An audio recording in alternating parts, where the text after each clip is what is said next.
I'm not a snitch. Don't trust him.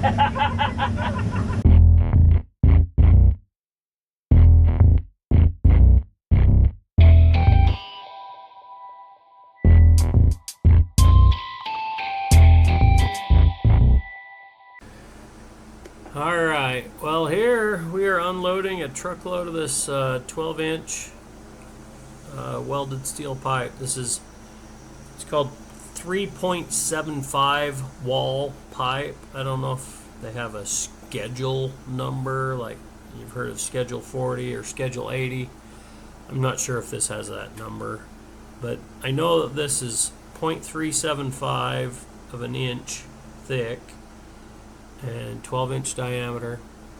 We're welding this together on the project. I've done a couple videos about it, but we had to all this pipe was on site at one time, and then the engineers realized that it was not coated on the inside. They had spec'd to use this gas line style pipe, but it's for a water line, and gas pipe is not coated inside. I guess it doesn't corrode in a gas line situation or something, I don't know.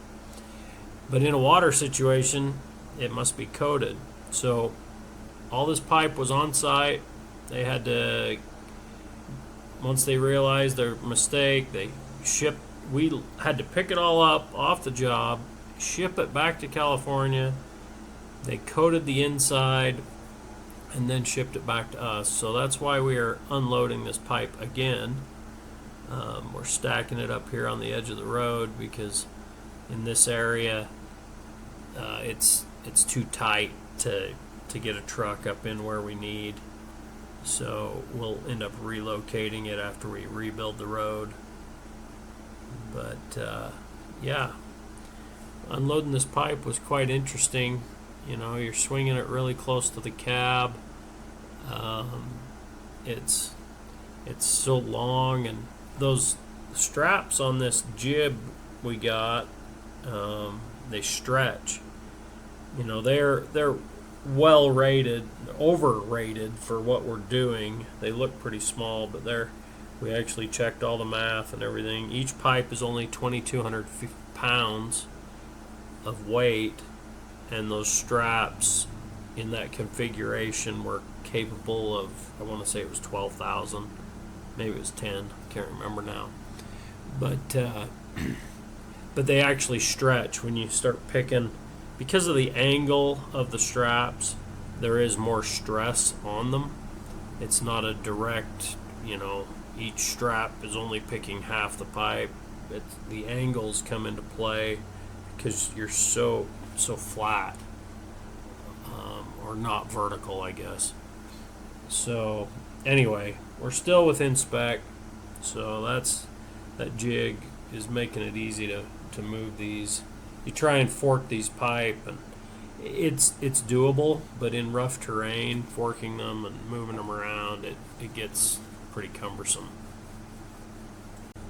So if you look at each of those pipe, they've got some rope that's looped around them near each end and a couple of times in the middle, a lot of times.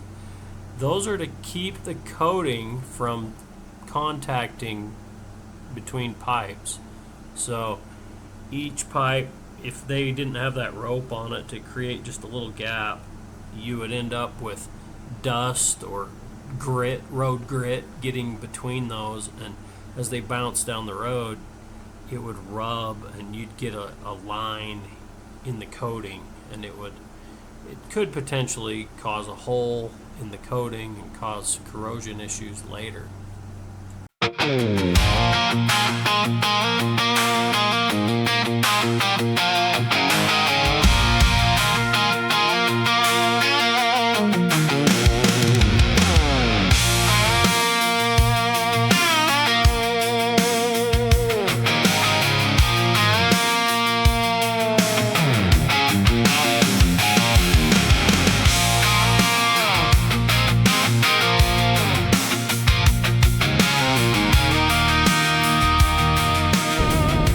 A good time. I guess before I got here and helped them unload, the driver had actually driven way up the canyon, up the muddy road, so they had to drag him out. It was quite an adventure, it sounded like. That went pretty slick. Got everything offloaded nicely. They are not organized. So these pipe we will actually have to relocate with a little trailer they're building to go behind a loader. So we'll end up setting 4 or 5 of those pipe on a trailer, towing it with a loader up into the really rough section of the project.